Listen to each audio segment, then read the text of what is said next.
Marcos, a young man whose past remains a mystery, grew up in an orphanage.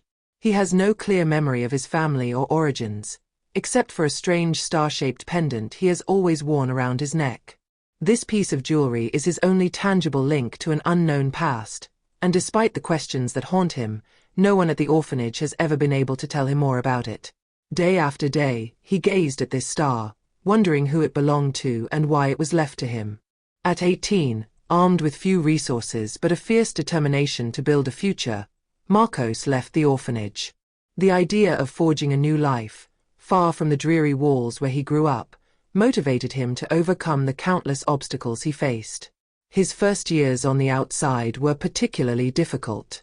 Without money or a network, he took on a string of odd jobs, often precarious and poorly paid, just to survive.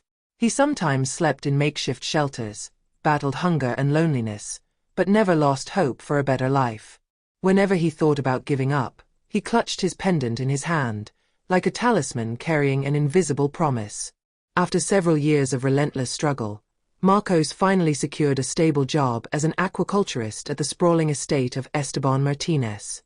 A highly wealthy and respected businessman, Esteban owned lush lands and a magnificent mansion surrounded by vast ponds used for breeding rare fish. The perfectly maintained estate was a symbol of wealth and power. Yet behind this dazzling facade lay a man tormented by a tragedy he could not forget. Despite his resounding success in the business world, Esteban was consumed by silent grief, the unexplained disappearance of his only son decades earlier. Though his fortune continued to grow and his influence in high society circles was undeniable, the loss of his child remained an open wound in his life. Every day, he thought about that tragic event that changed the course of his existence, wondering what he could have done to prevent the disappearance. His efforts and investigations to find his son had failed, leaving him without answers.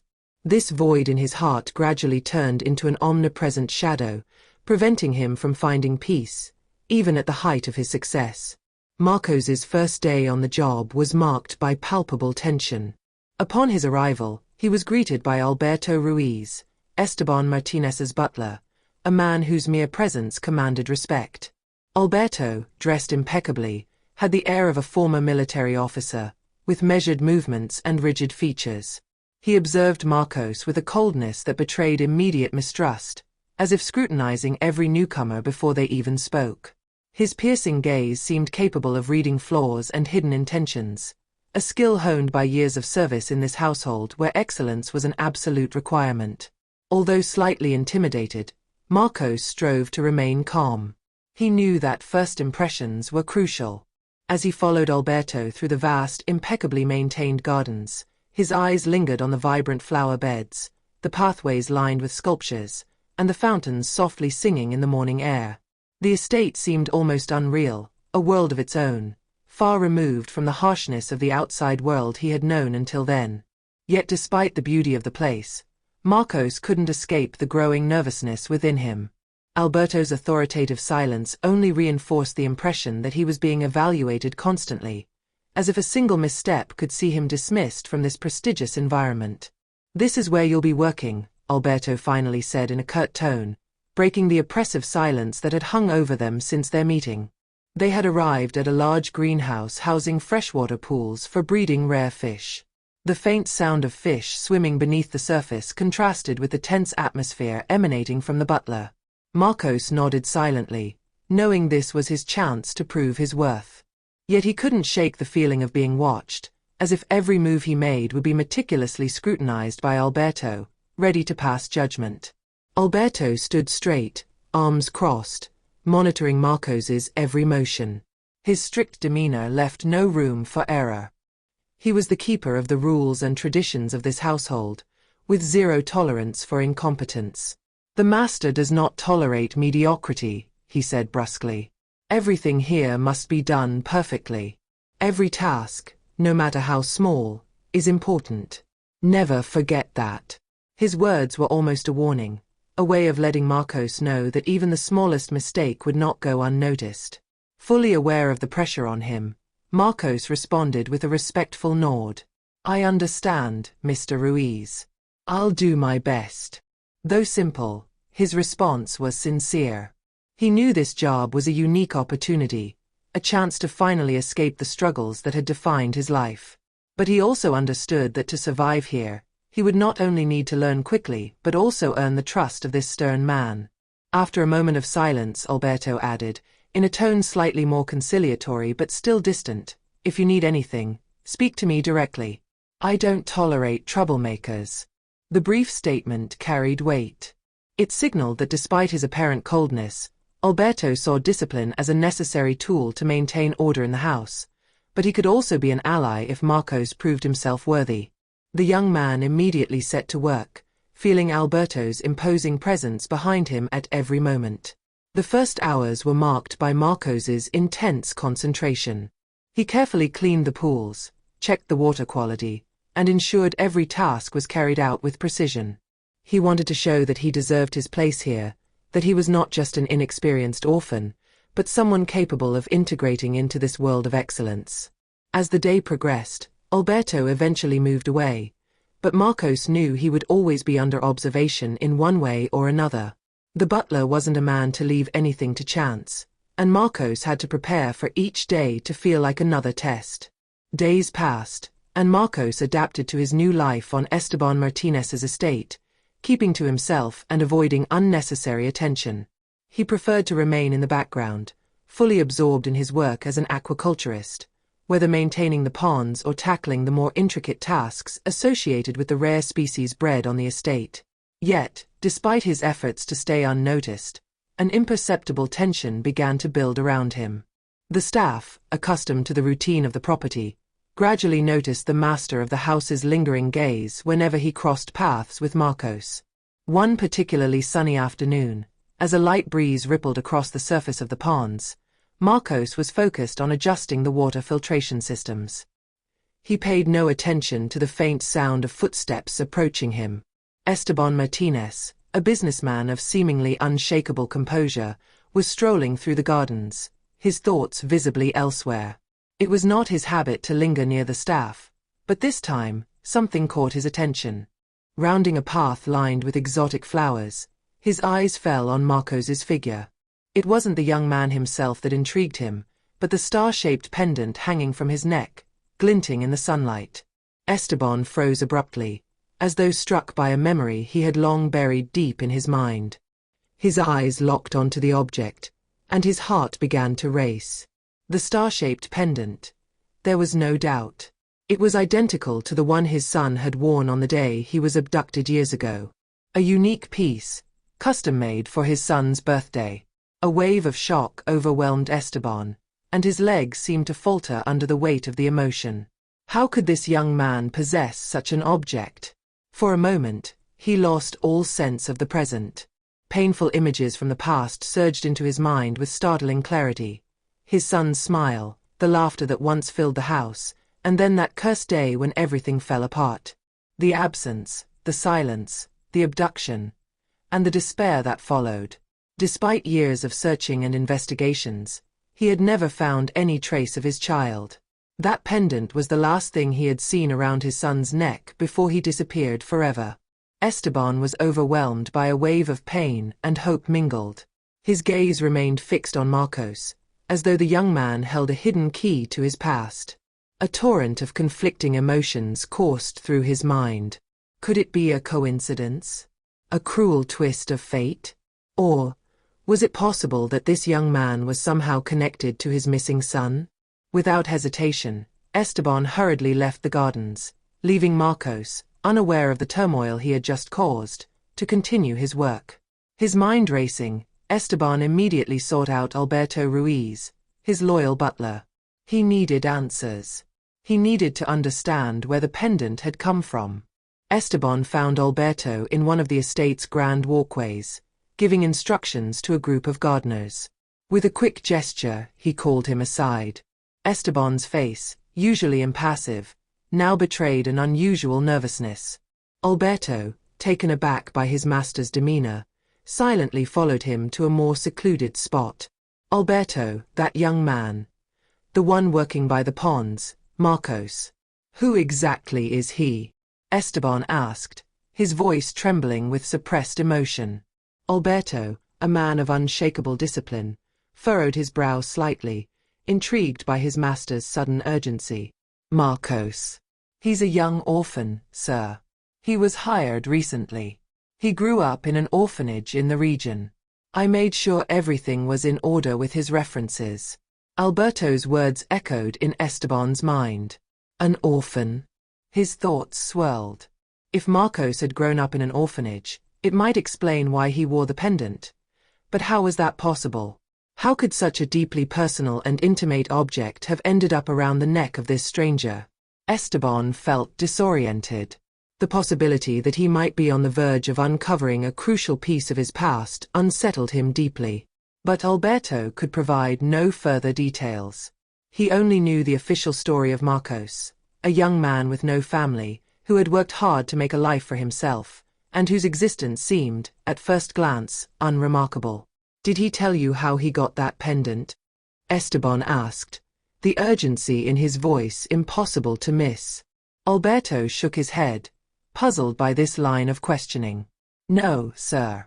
I don't concern myself with such details. But if it's troubling you, I can question him. Esteban hesitated.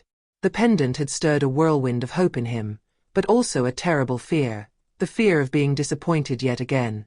He had to be sure of what he was seeing before jumping to conclusions. He wasn't ready to confront Marcos. Not yet, not without knowing more. Still, the fact that the young man wore this object could not be a coincidence. The thought crept into his mind, growing stronger with each passing moment. The truth felt within reach, but Esteban knew he had to proceed cautiously. Troubled and unable to focus on his work, Esteban spent the following days observing Marcos from a distance, searching for clues in the way he spoke, moved, or even in the features of his face, anything to suggest a possible connection to his lost son. Each day, the glimmer of the star-shaped pendant around Marcos's neck became an enigma he needed to solve, a familiar detail that haunted him relentlessly. Esteban, usually cold and calculating, found himself consumed by an unfamiliar uncertainty, a mix of hope and fear driving him to seek answers to questions he wasn't yet ready to voice. Meanwhile, Marcos continued his work, blissfully unaware of the intrigue building around him. Young, discreet, and focused on his tasks, he performed his duties efficiently, oblivious to the silent storm his presence had caused. Yet he increasingly felt the intense gaze of the estate's master upon him.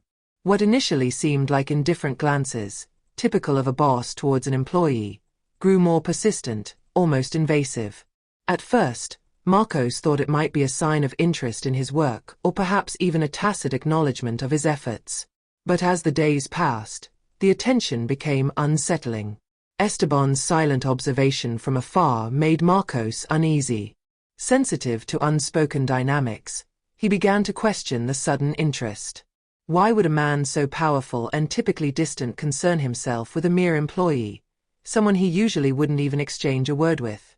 Marcos shared his concerns with no one, not even Alberto, his longtime colleague and confidant. He wasn't the type to seek trouble or entertain far-fetched ideas. But the strange surveillance began to weigh on him. Every move, every action, seemed scrutinized, analyzed, as if there was more at stake than his job. The growing tension seeped into his daily life, leaving Marcos puzzled and wary. What was Esteban looking for? One morning, as Marcos cleaned the ponds, Esteban finally decided to act. The uncertainty gnawing at him had become unbearable, each day bringing him closer to questions he had no answers to. Approaching Marcos, Esteban feigned an inspection of the grounds, his heart pounding faster than he wanted to admit. The young man, engrossed in his work, straightened immediately when he saw his employer coming toward him, his expression a mix of surprise and respect. Esteban, attempting to appear detached, leaned slightly to examine the fish in the water, struggling to mask his inner turmoil. How are you finding things here, Marcos? Is the work to your liking? Esteban asked with feigned nonchalance, his hands clasped behind his back. Marcos, slightly taken aback by this sudden approach, responded politely, as he always did. Yes, sir. I'm grateful for the opportunity. His tone was respectful, but he couldn't help wondering why someone as busy as his employer was taking the time to engage with him. Esteban nodded, though his mind was elsewhere. His eyes, despite himself, kept drifting back to the star-shaped pendant around Marcos's neck, glinting softly in the morning light. To anyone else, the piece of jewelry would be insignificant, but to Esteban, it was an obsession, a haunting reminder of a past he thought was buried. Unable to hold back any longer, he finally asked the question that had plagued him for days, his voice quieter, almost hesitant. "That pendant you're wearing," he began, speaking with deliberate slowness. "Where did you get it?" Marcos, caught off guard by the unexpected question, instinctively lowered his gaze to the star hanging from his neck. It was rare for anyone to notice the pendant, let alone someone as imposing as Esteban. For a moment, he remained silent, searching for the right words, puzzled as to why it might interest such a powerful man. "I've always had it, sir," he replied finally, his voice tinged with a disarming sincerity. "It's the only thing I have from my parents. I don't know anything about them. I already had it when they found me at the orphanage." The words struck Esteban like a thunderclap. The orphanage. His suspicions, buried beneath layers of skepticism, surged to the surface with unexpected force. The star-shaped pendant, this small yet profoundly symbolic item, was more than just a piece of jewelry. It was a direct link to his past, to what he had lost so many years ago. Esteban felt his chest tighten, his hands trembling slightly as he fought to conceal his emotions. "The orphanage, you say?" he murmured, almost to himself, his eyes locking onto Marcos's with an intensity that startled the young man. He was searching, desperately, for confirmation, an answer only he could understand. His thoughts spiraled into chaos, old memories flooding back in a torrent, reopening wounds he had spent years trying to heal. Esteban's heart skipped a beat. It was exactly what he both feared and hoped for. This pendant had belonged to his missing son, he was certain of it. The shape, the engraved details, they were too precise to be a mere coincidence. But now, a whirlwind of questions engulfed him, clouding his thoughts. If Marcos had grown up in an orphanage with this pendant, did that mean he truly was his son? Or had he crossed paths with him somehow after the abduction? Each potential answer seemed to open a new cascade of uncertainties. Unable to remain calm in the face of this inner storm, Esteban murmured in a hoarse voice, almost as though speaking to himself, "That pendant, it belonged to my son. He disappeared when he was a child." His words were heavy, laden with pain and long-buried memories. Marcos froze, his eyes widening as the weight of Esteban's words sank in. At first confused, he began to grasp the gravity of the situation.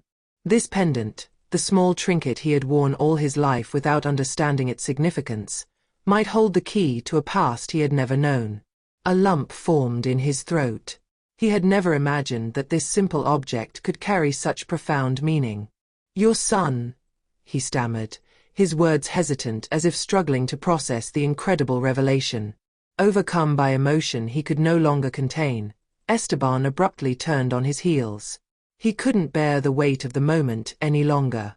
The suppressed pain of his son's disappearance resurfaced with unexpected force, mingling with a fragile glimmer of hope he dared not fully embrace.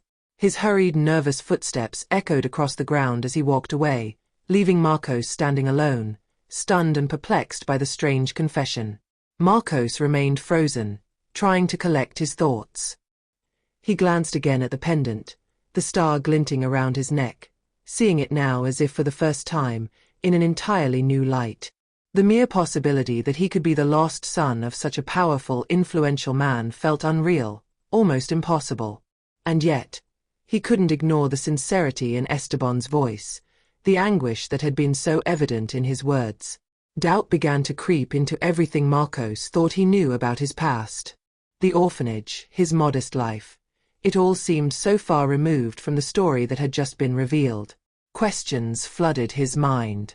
How had he ended up in the orphanage? Why had no one ever searched for his parents? And if, against all logic, Esteban was right, if he really was the missing son, what would that mean for him? These thoughts gnawed at him relentlessly, and a growing sense of unease took root in his heart. His life, once simple and orderly, was now spiraling into dizzying uncertainty. Marcos knew he had to uncover the truth. But how could he approach it? How could he face this man, a stranger who suddenly felt so close, and discover if he was truly his father? Esteban, unable to endure the gnawing uncertainty any longer, decided to take matters into his own hands. He knew he couldn't rely solely on intuition or coincidences, no matter how compelling they seemed. He needed proof, concrete answers. The thought of losing this faint glimmer of hope terrified him, but he had to know. Could Marcos truly be his son, or was it all a cruel trick of fate? Without delay, Esteban hired a private investigator, a trusted professional named Javier Mendoza, known for his discretion and meticulous methods. Javier, a seasoned former investigator, was adept at uncovering even the most deeply buried secrets. Esteban entrusted him with a clear mission: conduct a discreet investigation into Marcos's past without alerting the young man or raising suspicion. The detective's task was to delve into the records of the orphanage where Marcos had grown up, track down old files, adoption reports, and, if possible, locate witnesses from that time. Javier was to reconstruct the early years of Marcos's life with as much precision as possible. Esteban also handed over the only photograph he had of his son at the age of 3, a faded but still recognizable image. This portrait, he hoped, might provide a crucial lead in this arduous search.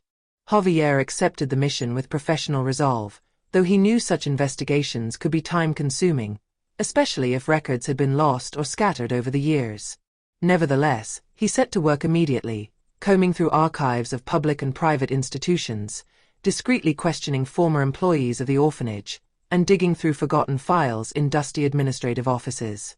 Meanwhile, Esteban, racked with impatience and anxiety, did his best to maintain his composure around Marcos. Each day, he continued to observe him from a distance, searching for any clue, an expression, a gesture, something that might betray a deeper connection. Yet he avoided direct confrontation, fearing he might reveal his suspicions before Javier uncovered the truth. For his part, Marcos still noticed the unusual attention but said nothing. He simply went about his work, though he couldn't shake the feeling that something extraordinary was unfolding behind the scenes. Days turned into weeks. Esteban received regular updates from the detective, but so far, nothing concrete had surfaced. The investigation was stalling, and the lack of tangible evidence only deepened Esteban's anxiety. Javier had tracked down a few former employees of the orphanage, but none could recall the precise circumstances of Marcos's arrival. The records had been poorly kept at the time, and much of the information seemed to have been lost over the years. One evening, just as Esteban was on the verge of abandoning hope, he received a call from Javier. The investigator's usually calm and composed voice carried a hint of excitement. "Mr. Esteban, I think we've found something. I came across an old orphanage registry. It states that Marcos was brought there by a woman who claimed she found him near a train station, alone and disoriented. She didn't know anything about him, and no trace of his parents was ever discovered. But there's another detail." Esteban's heart raced. What detail? The description of the pendant he was wearing. A star engraved with a unique symbol. Exactly like the one your son had. The noose was tightening. A wave of emotion overwhelmed Esteban. At last, he had a lead, something concrete linking Marcos to his missing son. But the investigation was far from over. There were still so many questions. How had Marcos ended up alone? Who had abandoned him? And most importantly, why had no one ever searched for him? Javier continued his inquiries, but for Esteban, one thing became clear: he would soon need to confront Marcos with the truth. Yet he hesitated. How would Marcos react? How could he tell him that he might be his father after all these years of ignorance? Esteban knew the revelation would upend Marcos's life, just as it had already shaken his own. That night, Esteban sat alone in his office, staring into the void. Memories of his son came flooding back, his laughter, their childhood games, and the tragic day that had changed everything. Suddenly he stood, determined not to let this chance slip away. The next day, He invited Marcos for coffee after work. The atmosphere was tense, almost electric. Sitting across from him, Esteban felt the weight of the words he was about to speak. Marcos, absorbed in the routine of his job, seemed oblivious to the storm brewing in Esteban's mind. Marcos, I need to talk to you about something important, Esteban began, his voice trembling with anxiety. The young man looked up, surprised by his employer's serious tone. Is everything all right, sir? He asked, concern flickering in his eyes. I believe there's a connection between us. A connection that goes back a long way, Esteban confessed, his heart pounding. Marcos blinked, unsure how to respond. A connection? What kind of connection? I think you might be my son, Marcos. The words fell between them like a heavy weight. Marcos stared, incredulous. Your son? But how could that be possible? Esteban felt his chest tighten. Every word felt like a burden. I've been investigating your past. I've discovered things about the orphanage where you grew up, about how you came to be there. And that pendant you wear. It belonged to my son, who's been missing for so long. Marcos paled as the reality began to dawn on him. Wait. Are you sure? The details match, Esteban replied, his voice barely above a whisper. I hired a detective to look into your history. He found evidence that points to you being the son I lost. Marcos began to tremble, a whirlwind of emotions, anger, confusion, wonder, swirling within him. Why didn't you tell me sooner? Why watch me from a distance without saying anything? I wanted to be sure before I said anything. I was afraid of hurting you or giving myself false hope, Esteban admitted, his eyes pleading. Marcos stood abruptly, unable to sit any longer. His mind was spinning, and he needed time to process the shocking revelation. There had always been an inexplicable void within him, a sense of absence he could never quite name. And now, this possibility, this promise of a father. It terrified and amazed him in equal measure. I need time to think, he finally said, walking away from the table. Esteban watched him leave, his heart heavy with a mix of worry and hope. He knew this conversation was only the beginning of a long and challenging journey. If Marcos was indeed his son, they would have to face difficult truths, complex emotions, and a past neither of them had chosen. The days that followed were filled with silence and doubt. Marcos didn't return to work, leaving Esteban in a state of unbearable anxiety. Each morning, he arrived at the office hoping Marcos would walk through the door, ready to talk. But day after day, his absence persisted, and with it grew the weight of regret. Esteban spent hours questioning whether he had acted too hastily, whether he had scared Marcos off by imposing this revelation on him. Had he shattered the fragile balance between them before it had a chance to form? The silence became more oppressive with each passing day.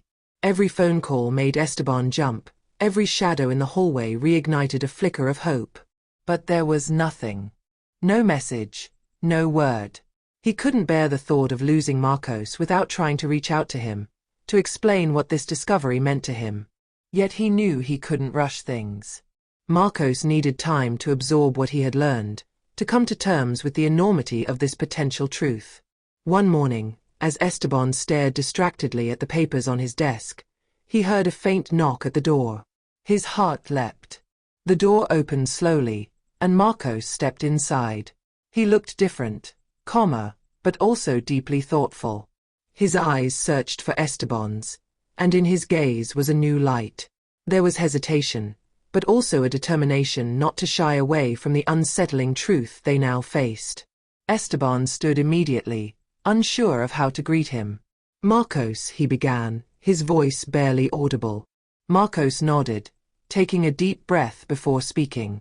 I needed time, he said simply, as if to explain his absence. I needed to understand what this all means to me.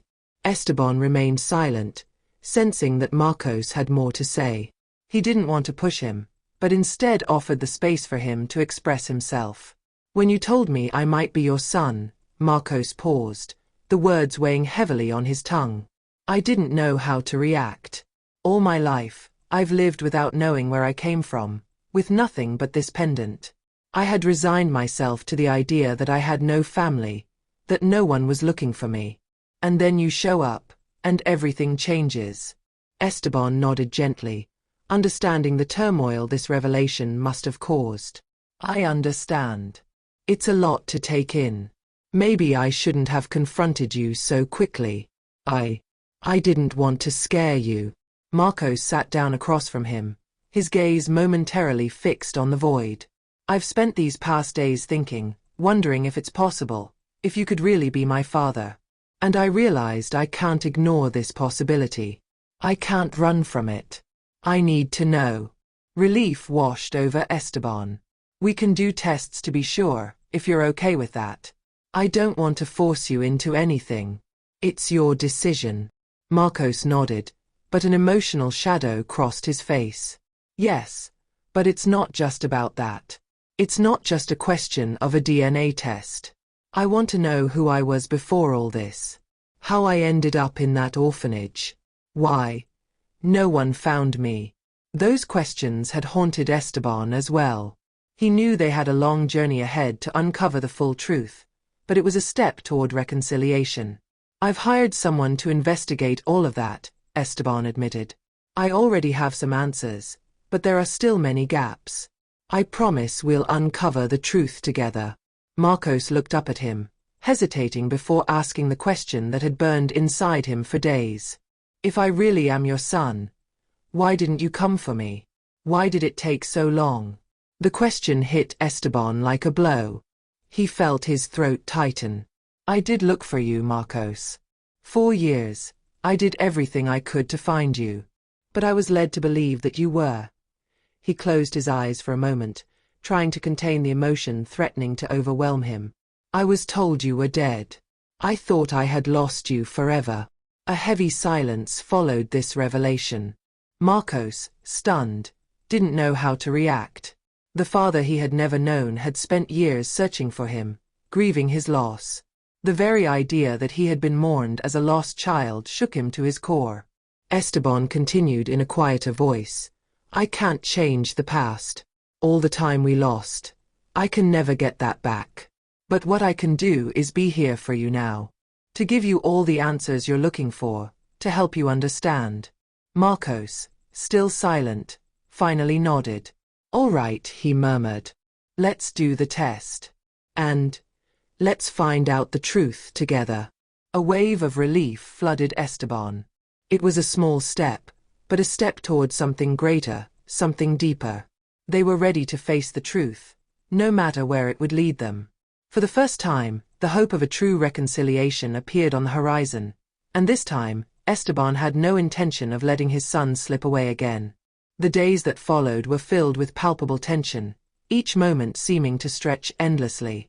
Esteban and Marcos scheduled an appointment for the DNA test, and though they had agreed to go through with it, anxiety and excitement mingled within them. They both knew that this test could change their lives forever. On the day of the test, Esteban offered to drive Marcos to the clinic. In the car, the silence was both comfortable and heavy with unspoken thoughts. Trying to break the ice, Esteban brought up mundane topics. The weather, work, even a few jokes to lighten the mood. But it was clear that Marcos's mind was elsewhere, lost in deep thoughts. You know, Marcos finally said, staring out the window, I never really had a father. My childhood was full of unanswered questions. I often wondered what it would be like to have a family. Esteban felt a dull ache in his heart. I can't imagine how hard that must have been for you. But I'm here now, and if it turns out I am your father, I'll do everything I can to be the father you deserve. Marcos turned to him, a mixture of gratitude and uncertainty in his eyes. Thank you, but I need to be sure of who I am. For all I know, I might not even be the person you hope I am. Esteban nodded, understanding Marcos's fears. This isn't about hope. It's about the truth. No matter what the test says, I'll still be here for you. When they arrived at the clinic, the atmosphere became more serious. They entered a small laboratory, where a technician greeted them with a professional smile. After completing a few formalities, they were ushered into a room where the tests would be conducted. The technician explained the process, and once they were both seated, Esteban watched Marcos intently. The young man seemed nervous, his hand trembling slightly as he completed the saliva sample. Esteban placed a reassuring hand on his shoulder. "It's going to be all right," he murmured. Marcos nodded, but the worry in his eyes lingered. Once the test was completed, they left the clinic in silence, the weight of the waiting period hanging heavily over them. Esteban knew they now had to wait a few days for the results, a delay that felt like an eternity. The following days passed slowly. Esteban and Marcos returned to their respective work, but the tension between them was palpable. They exchanged fleeting glances, each wondering what the future might hold. Marcos tried to focus on his tasks, but his mind was constantly clouded with doubts and unanswered questions. Finally, the day of the results arrived. Esteban received a call from Javier, who had been closely overseeing the matter. "Mr. Esteban, the results are ready. Would you like me to send them by email or read them to you directly?" Esteban felt his heart race. "Read them to me, please." "All right. I'll be direct," Javier began, his tone serious.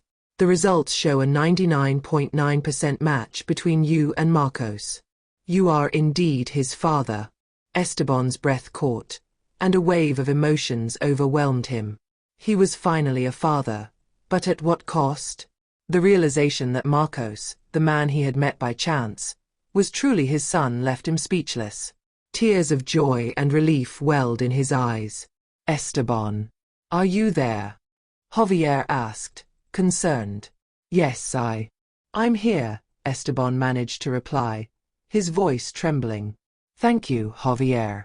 Thank you so much." After ending the call, Esteban found himself lost in a whirlwind of thoughts. He knew he had to share the news with Marcos. But how? How could he convey a truth that would irrevocably change their lives? He decided to meet Marcos at the office.